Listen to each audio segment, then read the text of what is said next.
नमस्कार मित्रांनो, आज तुम्हाला मी निंबूचा रायता साध्या पद्धतीने आणि सोप्या पद्धतीने बनवून दाखवणार आहे. निंबू कापून झालेले आहेत. आता आपण कुकरमध्ये लावायचं. कुकरमध्ये लावल्यावर 1-2 शिटी होऊ द्यायची. 2 शिट्ट्या झालेल्या आहेत.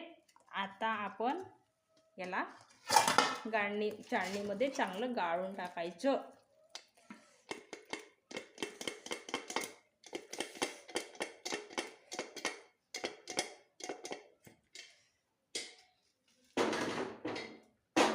तोपर्यंत आपण वेगळा मसाला तयार करू.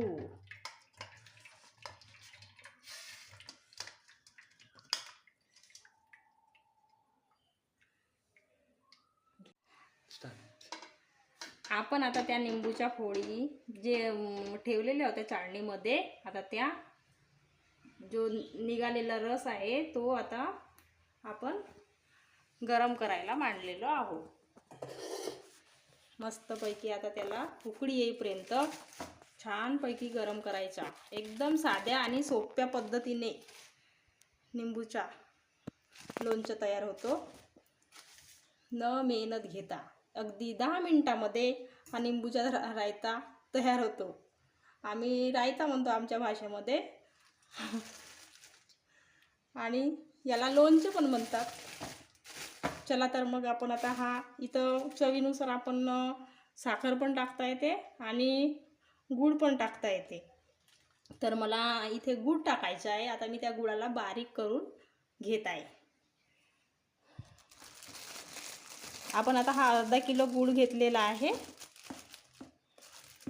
मी 40 निंबूच्या रायता टाकत आहे आणि त्या 40 निंबूच्या रायत्यामध्ये अर्धा किलो गूळ मिक्स करत आहे. ओके. आता हे गूळ मी बारीक करून घेत आहे. हा अर्धा किलो गूळ आहे आणि मी याला आता बारीक करून घेत आहे. ओके.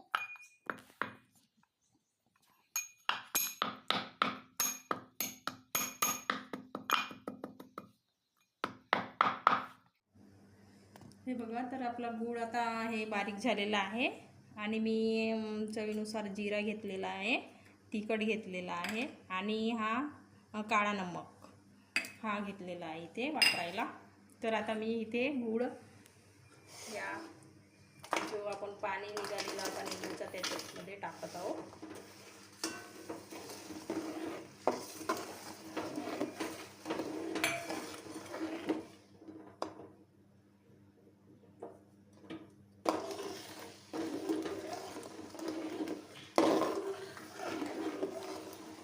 गुळाला पूर्ण वितळून घ्यायचं आहे. चांगलं